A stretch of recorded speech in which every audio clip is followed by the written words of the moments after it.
L'Istiqlal attaque frontalement le RNI et la CGM.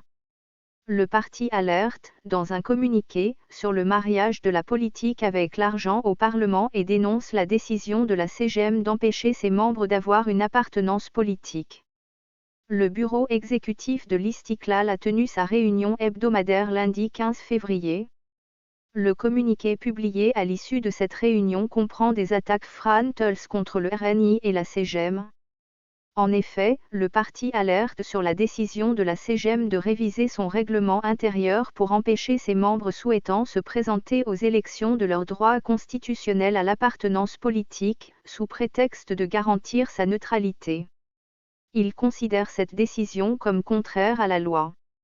Il alerte sur le risque de voir la CGM mener des combats politiques par procuration au profit d'un parti en particulier, le RNI, note de la rédaction, et modifier ses statuts pour servir des intérêts politiques et électoraux.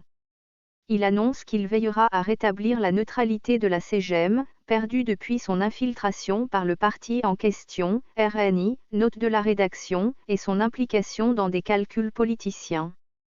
Contacté par Média 24, un membre du conseil d'administration de la CGM dénonce l'amalgame qui est fait par l'Istiqlal. Il s'agit en effet, selon notre source, d'une simple mise en conformité du règlement intérieur avec l'article 4 des statuts.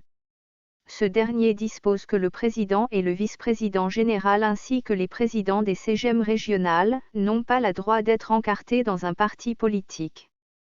Tous les autres membres, y compris le conseil ou les présidents de commission, ont le droit d'être adhérents à un parti. Ce changement du règlement intérieur a été voté jeudi dernier à une écrasante majorité. Il vise, selon notre source, à éviter justement tout amalgame et tout risque. Rappelons que le RNI et l'Istiqlal se sont bagarrés pour mettre la main sur la CGM, quand les binômes Salaheddine Mezouar, Faïs Al-Mekouar et Hakim Marakchi, Assia Banida étaient en course pour en prendre la présidence.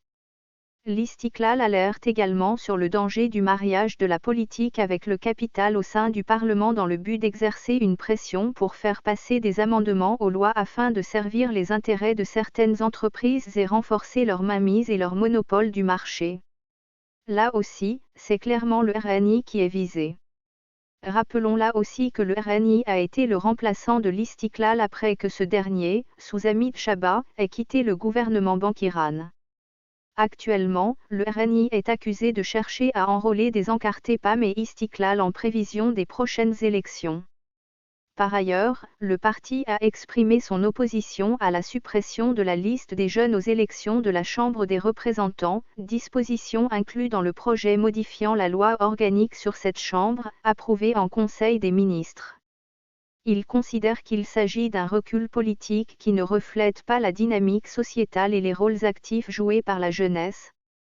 Le parti affirme que le bilan de l'expérience de la liste des jeunes est positif en matière de participation au travail législatif et de contrôle de l'exécutif, et appelle à préserver cet acquis. Il appelle également tous les partis à la coordination lors de la discussion au Parlement des projets de lois organiques sur les élections, pour présenter les amendements nécessaires garantissant une représentation des jeunes à la première chambre et son renforcement dans les autres instances élues. Rédigé par Média24.com